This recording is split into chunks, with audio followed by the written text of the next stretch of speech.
Welcome to சாப்பிட வாங்க. இன்றைக்கி குக்கிங்கில் நாம் பார்க்க போகிறது பொன்னாங்கண்ணி கீரை கூட்டு.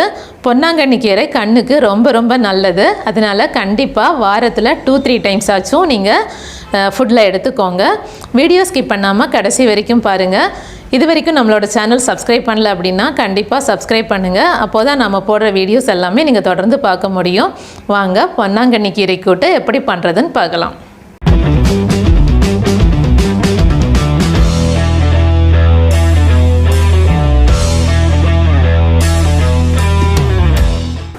பொன்னாங்கண்ணி கீரை கூட்டு பண்ணுறதுக்கு இன்றைக்கி நான் அரைக்கட்டு பொன்னாங்கண்ணி கீரை எடுத்திருக்கேன். சிவப்பு கலர் பொன்னாங்கண்ணி கீரை எடுத்திருக்கேன். பச்சை கலர்லேயும் இதே மாதிரி பொன்னாங்கண்ணி கீரை இருக்குது. இந்த கீரையை நாம் இலையை மட்டும் பிரித்து எடுத்துருக்கோம். நல்லா கழுவி எடுத்து வச்சுருக்கேன். அடுத்ததாக 100 கிராம் பாசிப்பருப்பு எடுத்திருக்கேன். இதை நல்லா கழுவி எடுத்துகிட்டு வந்துடலாம். பாசிப்பருப்பு நல்லா கழுவிட்டு தண்ணி வடிகட்டி எடுத்து வச்சுருக்கோம். கழுவி எடுத்து வச்சுருக்கிற பாசிப்பருப்பை ஒரு குக்கரில் சேர்த்துக்கலாம். இது கூடவே 15 to 20 சின்ன வெங்காயம் 2ஆக கட் பண்ணி வச்சுருக்கேன். இதையும் சேர்த்துக்கலாம். சின்ன வெங்காயம் இல்லை அப்படின்னா நீங்கள் பெரிய வெங்காயம் கூட சேர்த்துக்கலாம். மீடியம் சைஸில் ஒரு பெரிய வெங்காயம் கட் பண்ணி சேர்த்துக்கோங்க. ஒரு மீடியம் சைஸ் தக்காளி இதையும் கட் பண்ணி சேர்த்துருக்கேன். 5 பச்சை மிளகா 2ஆக கட் பண்ணி சேர்த்துருக்கேன். 5 பல் பூண்டு, 1/2 டீஸ்பூன் ஜீரகம், 1/2 டீஸ்பூன் மஞ்சள் தூள், 1/2 டீஸ்பூன் பெருங்காயத்தூள். நீங்கள் கட்டி பெருங்காயம் இருந்தால் அது கூட சேர்த்துக்கலாம். இது கூடவே 2 கப் தண்ணி சேர்த்துக்கோங்க. இப்போது குக்கர் மூடிட்டு ஸ்டவ்வில் வச்சு ஒரு 3 விசில் விட்டுடலாம்.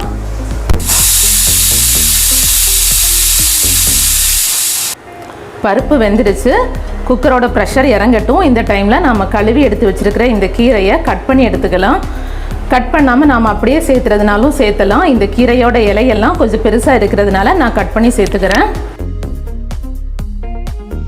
இது மாதிரி கட் பண்ணி எடுத்துக்கோங்க.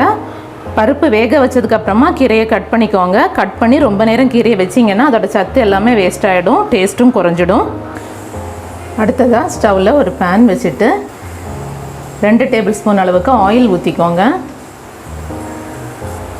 ஆயில் சூடானதும் 1 டீஸ்பூன் கடுகு சேர்த்துக்கோங்க. கடுகு வெடித்ததும் 1 டீஸ்பூன் உளுந்தப்பருப்பு சேர்த்துக்கோங்க. கூடவே 2 காஞ்ச மிளகாய் கட் பண்ணி சேர்த்துக்கோங்க. கொஞ்சமாக மிக்ஸ் பண்ணி விட்டுக்கலாம். இப்போ நாம் கட் பண்ணி எடுத்து வச்சிருக்கிற கீரையை இந்த எண்ணெயில் சேர்த்துக்கலாம். கீரையை நல்லா வதக்கி விடுங்க. கீரை நல்லா வதங்கணும். கீரை வேகட்டும்.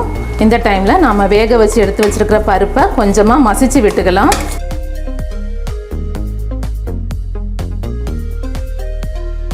கீரை வெந்துருச்சு. இந்த டைமில் நாம் வேக வச்சு எடுத்து வச்சுருக்கிற பருப்பை இது கூட சேர்த்துக்கலாம். கீரையோடு சேர்த்துட்டு நல்லா மிக்ஸ் பண்ணி விடுங்க. நம்ம கீரையை வேக வைக்கும்போது எப்போவுமே மூடி வச்சு வேக வைக்கக்கூடாது. மூடி வச்சோம் அப்படின்னா கீரையோட சத்தும் வீணாயிடும், அதே மாதிரி கலரும் மாறிடும். இப்போது இந்த கீரைக்கு தேவையான அளவுக்கு உப்பு சேர்த்துக்கலாம். நான் ஒரு 3/4 டீஸ்பூன் அளவுக்கு சேர்த்துருக்கேன். டேஸ்ட் பார்த்துட்டு தேவை அப்படின்னா நம்ம 2வது கூட சேர்த்துக்கலாம். நல்லா மிக்ஸ் பண்ணி விட்டுக்கோங்க. கடைசியாக இதில் 1 டீஸ்பூன் நெய் சேர்த்துக்கிறேன். நெய் போட்டு மிக்ஸ் பண்ணி வச்சோம் அப்படின்னா ரொம்ப வாசமாக இருக்கும், சாப்பிடும்போது ரொம்ப டேஸ்டியாகவும் இருக்கும். அவ்வளோதான். இப்போ ஸ்டவ் ஆஃப் பண்ணிடலாம். சூப்பரான பொன்னாங்கண்ணி கீரை கூட்டு ரெடி ஆயிடுச்சு.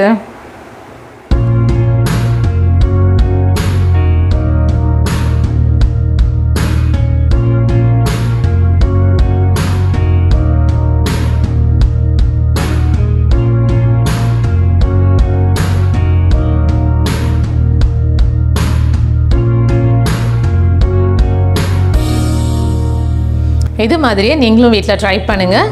எப்படி இருக்குன்னு கமெண்டில் சொல்லுங்கள். இந்த வீடியோ பிடிச்சிருந்தால் லைக் பண்ணுங்கள், உங்கள் ஃப்ரெண்ட்ஸ்க்கு ஷேர் பண்ணுங்கள்.